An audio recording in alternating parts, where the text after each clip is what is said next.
नमस्कार। हमारी आज की वीडियो का विषय है शब्द रूप। हम यहाँ पर संस्कृत व्याकरण से संबंधित चतुर्थ वीडियो प्रस्तुत कर रहे हैं, जो कि गुरु नानक देव यूनिवर्सिटी अमृतसर से संबंधित बीए चतुर्थ सेमेस्टर संस्कृत के पाठ्यक्रम पर आधारित है। मैं डॉक्टर सलील कुमार, एसोसिएट प्रोफेसर, आपका केआरएम डीएवी कॉलेज नकोदर की ऑनलाइन डीएवी डिजिटल पाठशाला में स्वागत करता हूं। संस्कृत व्याकरण के अंतर्गत हम शब्द रूप को करने जा रहे हैं। पाठ्यक्रम के अनुसार इसके 20 अंक निर्धारित किए गए हैं। हम यहाँ पर शब्द रूप करेंगे। देव एकारांत शब्द रूप सबसे पहले करेंगे।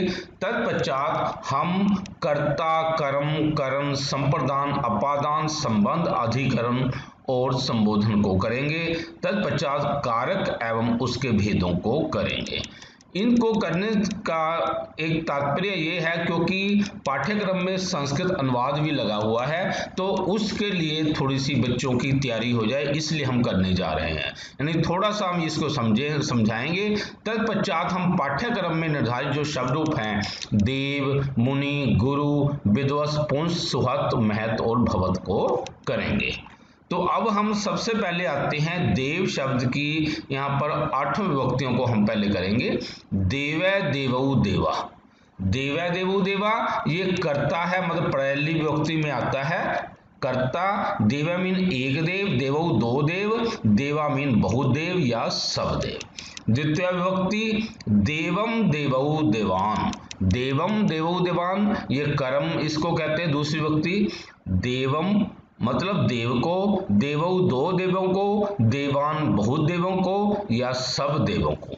तीसरी विभक्ति है देवेन देवाभ्याम देवई। देवेन देवाभ्याम देवई करण से द्वारा।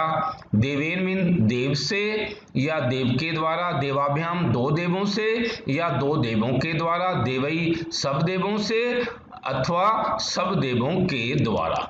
चौथी विभक्ति है देवाय देवाभ्याम देवेभ्य। देवाय देवाभ्याम देवेभ्य संप्रदान के लिए। देवाय मीन देव के लिए, देवाभ्याम दो देवों के लिए, देवेभ्य सब देवों के लिए। पंचमी विभक्ति देवाद देवाभ्याम देवेभ्य।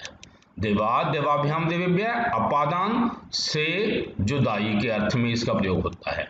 देव से दो देवों से, देवेभ्य मीन सब देवों से। षष्ठी विभक्ति देवस्य देव्यो देवानाम। देवस्य देव्यो देवानाम संबंध का के की।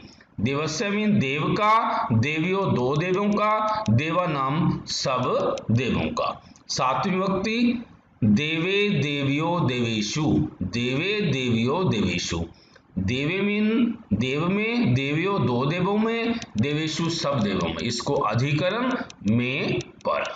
संबोधन हे देव, हे देवौ, हे देवा। संबोधन हे अरे, हे देव मीन हे देव, हे देवौ, हे दो देव, हे देवा, हे सभी देव। तो इस प्रकार हमने यहाँ पर देव शब्द की 8 विभक्तियों को किया है। पहली विभक्ति कर्ता के लिए, दूसरी विभक्ति कर्म के लिए, तीसरी विभक्ति करण, चौथी विभक्ति संप्रदान के लिए, पांचवी विभक्ति अपादान के लिए, षष्ठी विभक्ति संबंध के लिए, सातवीं विभक्ति अधिकरण के लिए तथा संबोधन ये जो है इसको 8वीं विभक्ति भी कह देते हैं। ये संबोधन के लिए इसका प्रयोग किया जाता है। अब हम आते हैं कि कर्ता क्या होता है। जैसे हमने ये किया ना कर्ता, कर्म, करण, संप्रदान, अपादान, संबंध, अधिकरण और संबोधन। तो अब हम सबसे पहले करने जा रहे हैं कर्ता। कर्ता किसको कहते हैं? क्रिया के करने वाले को कर्ता कहते हैं। कर्ता में पहली विभक्ति होती, कर्ता में प्रथमा विभक्ति होती। यथा राम जाता है, ये देखिए राम है गच्छति, राम है गच्छति। देव पढ़ता है, देव है पढ़ती। तो यहाँ पर ये देखिए यदि एक वचन है तो आ जाएगा देवै, द्विवचन होता तो देवौ आ जाता और बहुवचन होता तो देवा। यानी कि जो कार्य कर रहा है उसको कर्ता कहते हैं। यहाँ ऊपर लिखित वाक्यों में राम और देव करते हैं, ये एक वचन में इनका प्रयोग किया गया है। अब हम आते हैं कर्म। जिस पर क्रिया का असर पड़े उसे कर्म कहते हैं और कर्म में द्वितीया विभक्ति होती है। यथा राम स्कूल जाता है। अब ये देखिए, रामे विद्यालयम गच्छति। देखो वो कहाँ जा रहा है, स्कूल को। जो काम वो करने के लिए जा रहा है, मतलब विद्यालय जा रहा है, तो विद्यालयम दूसरी विभक्ति का प्रयोग होगा। देव पुस्तक को पढ़ता है, देवै पुस्तकम पढ़ती।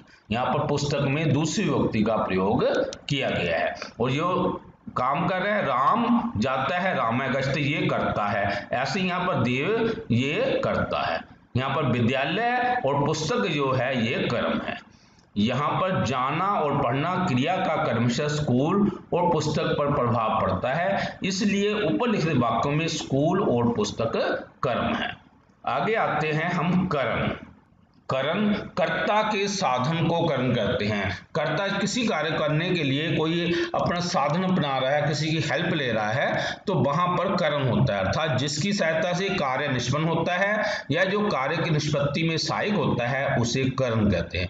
करण में तृतीया विभक्ति होती है। यथा अब यहाँ पर देखिए, राम पैरों से विद्यालय जाता है। देखो राम जाता है, रामै गच्छति, राम करता हो गया, जाना क्रिया हो गई। अब कहाँ जा रहा है वो, विद्यालय को, विद्यालयम ये कर्म हो गया। अब वो किस चीज की हेल्प ले रहा है, पैरों की ले रहा है, स्कूटर की ले रहा है या बस की, जिस चीज की हेल्प ले रहा है, तो यहाँ पर वो पैरों की हेल्प ले रहा। तो यहाँ पर पैर को की दो होते व्यक्ति के, इसलिए पादाभ्याम। तो यहाँ पादाभ्याम में हमने तीसरी व्यक्ति के द्विवचन का प्रयोग किया है। अब ये देखो, हाथी पैरों से मंदिर जाता है। अब देखो गजै गच्छति, दिवाल्यम कर्म हो गया। अब हाथी के पैर 4 होते हैं, तो ये तीसरी का बहुवचन मतलब यहाँ पर लगेगा पादई, पादेन, पादाभ्याम, पादई। अब ये देखो, देव कलम से लेख लिखता है। अब कलम मतलब कलम इन पेन, यानी कि वो कलम से लेख लिखता है। देवै लिखती, लेख कर्म हो गया। अब जिस चीज की हेल्प ले रहा है वो लिखने के लिए, वो कलम की ले रहा है, तो इसमें जो हमने तीसरी व्यक्ति का एक वचन प्रयोग किया है। तो इस प्रकार एक वचन, द्विवचन और बहुवचन का हमने आपको बता दिया है। अब आते हैं संप्रदान। जिसे कुछ दिया जाए या जिसके लिए कोई काम किया जाए अथवा जिसके लिए कर्ता किसी वस्तु को देने की इच्छा करता है या किसी को कोई चीज प्रदान कर देता है, तो उसे संप्रदान कारक कहते हैं। और संप्रदान में चौथी विभक्ति होती है, मतलब जिसको कोई चीज हम दे रहे हैं, देने जा रहे हैं, या कोई इच्छा है हमारे मन में, तो उसमें चौथी विभक्ति का प्रयोग होता है। या जिसके लिए कोई हम काम कर रहे हैं उसमें चौथी विभक्ति का प्रयोग होता है। अब ये देखिए, सूर्य चंद्र को प्रकाश देता है, किसको दे रहा है चीज, चंद्र को, तो इसलिए चंद्राय चौथी विभक्ति का प्रयोग। देवाय, देवाभ्याम, देवेभ्य एक वचन। चंद्राय प्रकाश जो है यहाँ पर कर्म हो गया, देना क्रिया हो गया।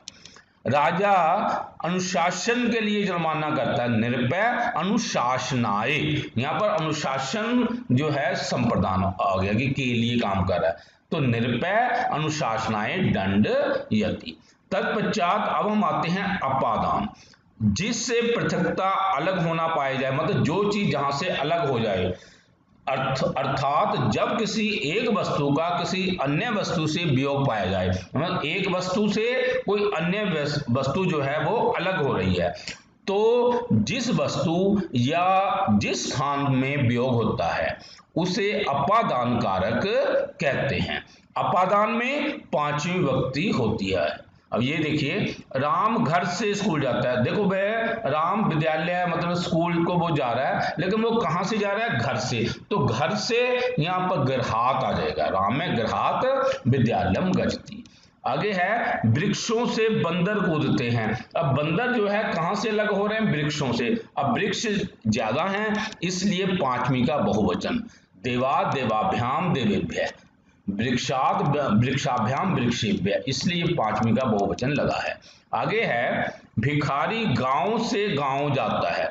अब देखो, भिखारी भिक्षुक है, गच्छति, भिखारी जाता है एक गांव से दूसरे गांव, यानी एक गांव से अलग हो रहा है फिर दूसरे गांव जा रहा है। जहां से वो अलग हो रहा है उसमें पांचवी विभक्ति, और जहां को जा रहा है उसमें दूसरी विभक्ति का प्रयोग होता है। इसलिए भिक्षुक ग्रामात, ग्राम, यहाँ पर ग्रामात में पांचवी लगा दी और इस ग्रामम में हमने दूसरी विभक्ति का प्रयोग किया है। आगे आते हैं संबंध। जिसके साथ संबंध प्रकट हो उसमें षष्ठी विभक्ति होती है। अब जैसे कोई भी संबंध है, अब जैसे राम का पुत्र रामस्य पुत्र, दो पुत्रों का पिता पुत्र्यो जनक, यह द्विवचन है। भाइयों का भाई सहोदरा नाम सहोदर है। ये देखो ना, देवस्य देव्यो देवा नाम, जैसे एक वचन है तो रामस्य आ गया, अब द्विवचन है तो ये पुत्र्यो आ गया, अब यहाँ बहुवचन है तो सहोदरा नाम। सेंटेंस करते हैं, राम का पुत्र स्कूल जाता है। अब ये देखिए, रामस्य पुत्र विद्यालयम गच्छति, रामस्य पुत्र विद्यालयम गच्छति। अब देखो ये क्रिया कौन कर रहा है, ये पुत्र कर रहा है, तो ये जो है पुत्र गच्छति। अब वो किसका है, राम का, तो यहाँ पर हमने छह विभक्ति का प्रयोग कर दिया है। आगे है, दिन का पिता सूर्य होता है, दिवसस्य जनक सूर्य भवति, दिवसस्य जनक सूर्य भवति। यहाँ पर देखो छह विभक्ति का ऐसे ये प्रयोग कर दिया गया है। आगे आते हैं अधिकरण। क्रिया के आधार को अधिकरण कहते हैं। क्रिया का जो आधार होता है उसको अधिकरण कहते हैं, अर्थात किसी वस्तु के आधार को अधिकरण कहते हैं, अथवा जिसमें कोई अन्य वस्तु रखी जाए उसे आधार कहते हैं, और आधार ही अधिकरण कारक होता है। यानी कि जैसे तिलों में तेल होता है, तिल जो है वो आधार है, मतलब तेल का, तेल मतलब तिलों के अंदर है। बादलों में पानी होता है, अब जो बादल जो है वो आधार है पानी के, पानी उसके अंदर मौजूद है। अधिकरण में सातवीं विभक्ति होती है। आकाश में काले बादल गरज रहे हैं, आकाशे कृष्णा मेघा गर्जन्ति। वृक्षों पर बंदर कूदते हैं, वृक्षेषु वानरा कूर्दन्ति।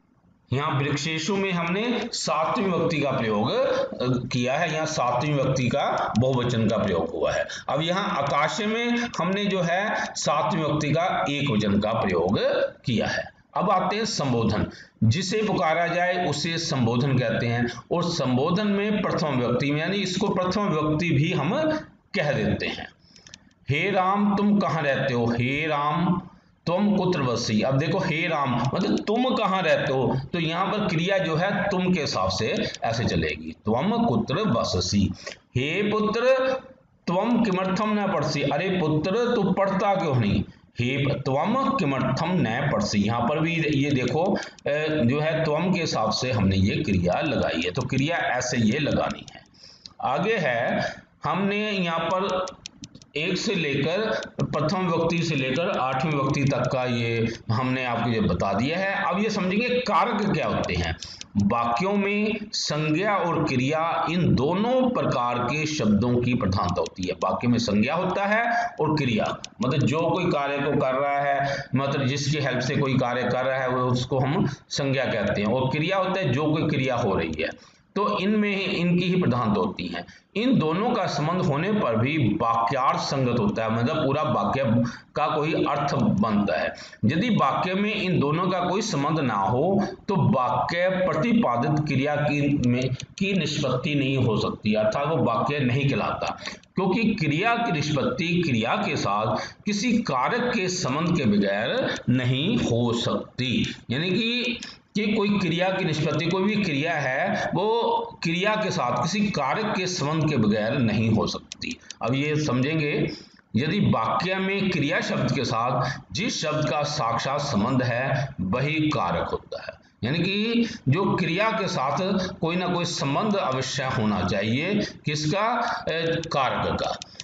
कहीं पर वाक्य में क्रिया के साथ संज्ञा शब्द का संबंध कर्ता के रूप में होता है, और कहीं संज्ञा कर्म के रूप में, कहीं करण के रूप में, कहीं संप्रदान के रूप में, कहीं अपादान के रूप में, और कहीं अधिकरण के रूप में होता है। इसलिए देखो कारक कितने हो गए, कर्ता, कर्म, करण, संप्रदान, अपादान और अधिकरण, ये ही कारक होते हैं। ध्यातव्य बातें, संस्कृत भाषा में संबंध को कारक नहीं माना जाता, क्योंकि संबंध का क्रिया के साथ कोई संबंध नहीं होता, क्योंकि वाक्य में संबंधवाची शब्द का क्रियापद के साथ साक्षात संबंध नहीं होता, इसलिए क्रिया निष्पत्ति में कारण नहीं हो सकता। जैसे रामस्य पुत्र पाठम समर्थि, राम का पुत्र जो है पाठ को पढ़ता है, यहाँ पर पाठ कौन पढ़ रहा है, पुत्र पढ़ रहा है, तो ये पुत्र जो है ना, तो ये पुत्र है पाठम समर्थि। अब इसलिए रामस्य पद का क्रियापद के साथ कोई संबंध नहीं है। इस प्रकार संस्कृत में 6 कारक होते हैं: कर्ता, कर्म, करण, संप्रदान, अपादान और अधिकरण। क्योंकि जो संबोधन होता है वो भी एक तरह से 8वीं जो है वो पहली विभक्ति इसको ही कह देते हैं, इसलिए वो भी उसमें अब नहीं आता, मतलब कारक में नहीं आता। हमने कर्ता, कर्म, करण, संप्रदान, अपादान और अधिकरण कारक, ये 6 कारक होते हैं। इस प्रकार हमने यहाँ पर कर्ता, कर्म, करण, संप्रदान, अपादान, संबंध, अधिकरण और संबोधन के बारे में बातें की हैं। तत्पश्चात हमने कारकों को समझा है।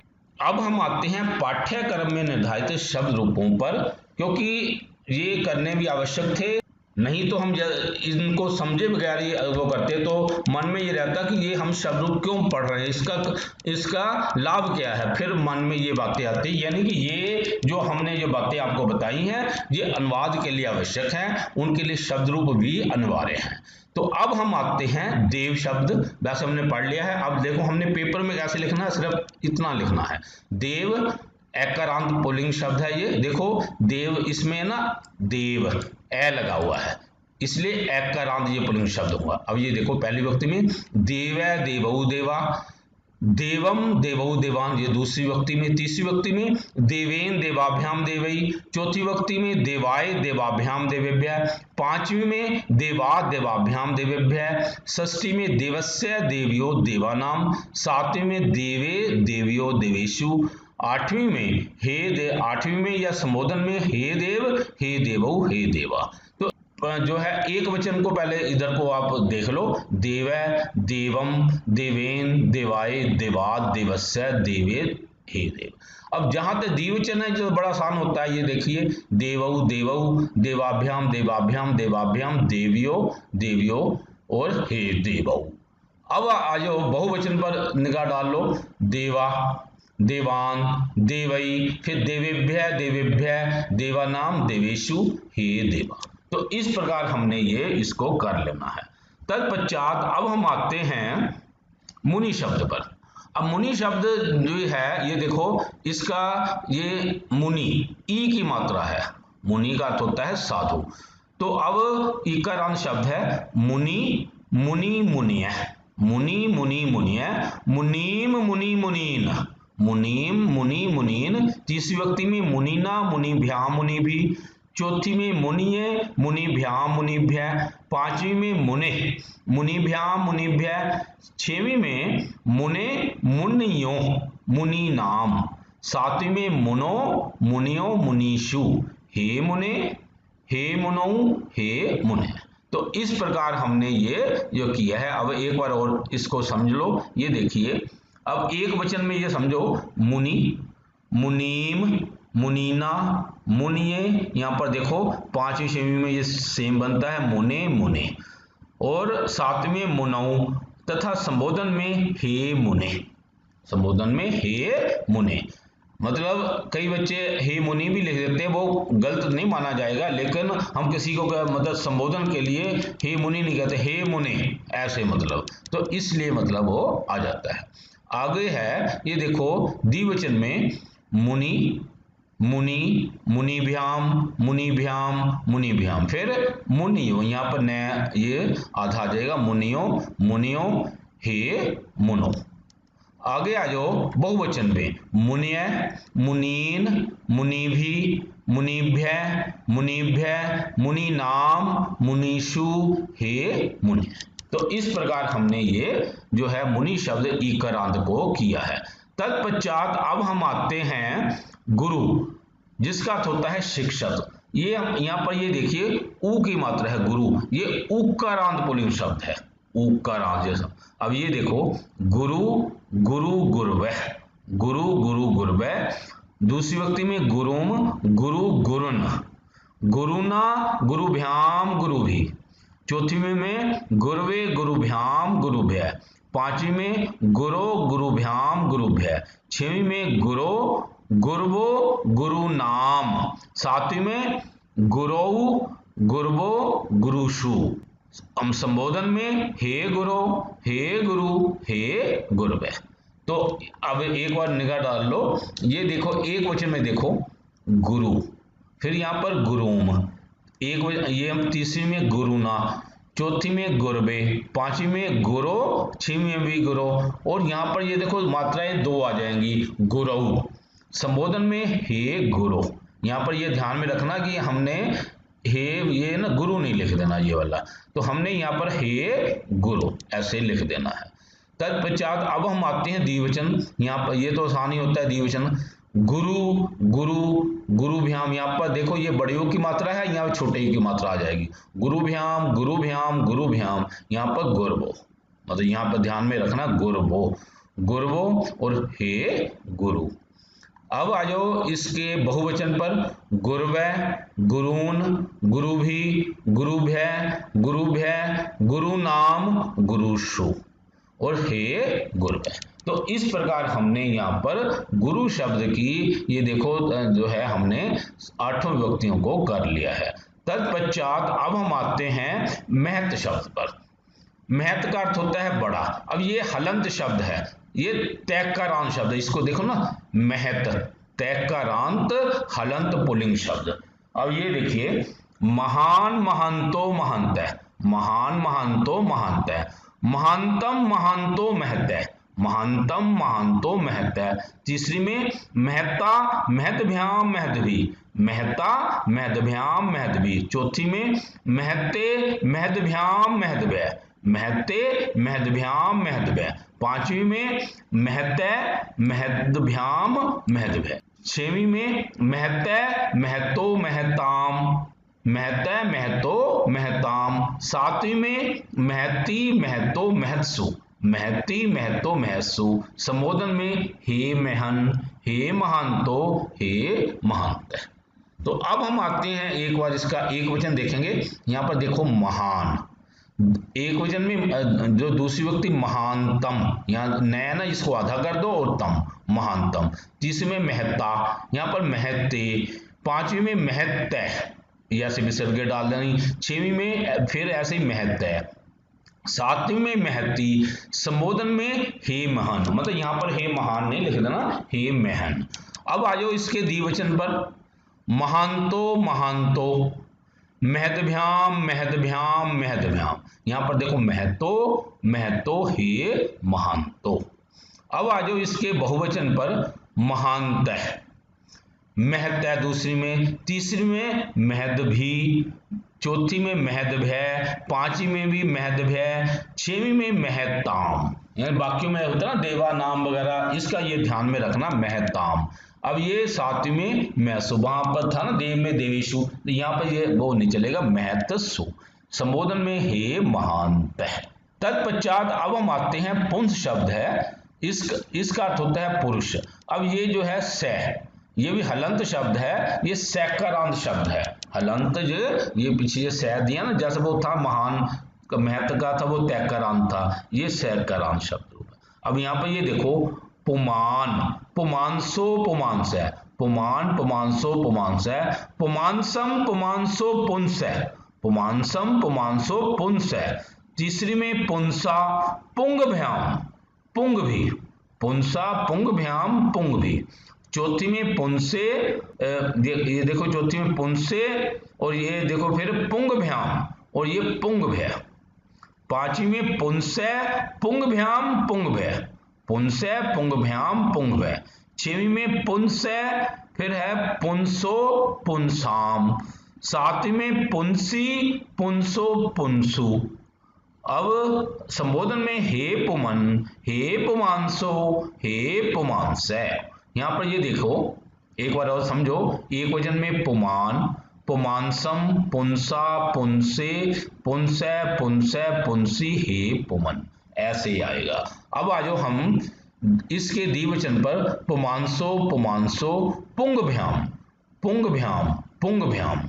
अब छठवीं में पुंसो, सातवीं में भी पुंसो, संबोधन में हे पुमांसो। अब आ जाओ इसके बहुवचन पर, पुमांसः पुंसः पुंगभी पुंगभ्य, पांचवी में भी पुंगभ्य, छठवीं में पुंसाम और सातवीं में पुंसु, संबोधन में हे पुमांसः। तो ये पर ये ध्यान में रखना है। जैसे वहां पर था देवा नाम, तो ये वो ऐसे नहीं बनेगा, ये पुंसाम। ऐसे वहां था देवेशु, ये वैसे नहीं बनेगा, ये पुंसु। तो इस प्रकार ये हमने किया है पुंस शब्द। तत्पश्चात अब हम आते हैं विद्वत शब्द। जैसे पुंस है ये लगभग वैसे ही है। विद्वत का अर्थ होता है विद्वान, ये भी सैकारांत हलंत पुल्लिंग शब्द है। देखिए विद्वान विद्वांसो विद्वांस है, विद्वान विद्वांसो विद्वांस है। दूसरी में विद्वांसम विद्वांसो विदुष है। तीसरी में विदुषा विदुद्भ्याम विदुद्भि। तीसरी में विदुषा विदुद्भ्याम विदुद्भि।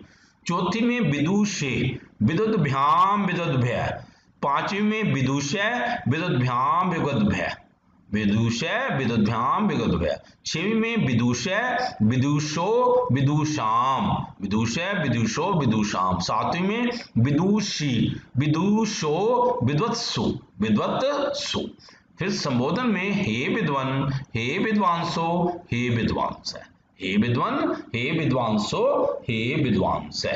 यहाँ पर ये देखिए विद्वान एक वचन में, ये देखो एक वचन में विद्वान, फिर विद्वांसम, तीसरी में विदुषा, चौथी में विदुषे, पांचवी में विदुषय, छठवीं में भी ये विदुषय, सातवीं में विदुषी और संबोधन में हे विद्वन।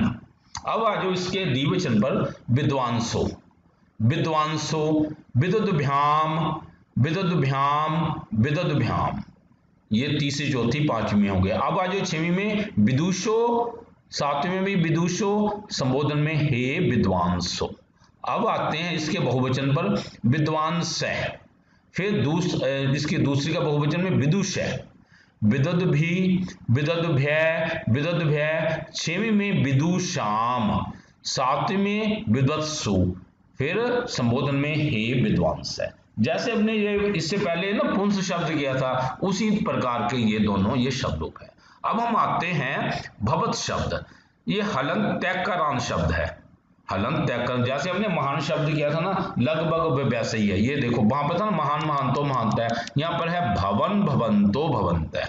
भवन भवंतो भवंत है। आगे है भवंतम भवंतो भवत है। भवंतम भवंतो भवत है।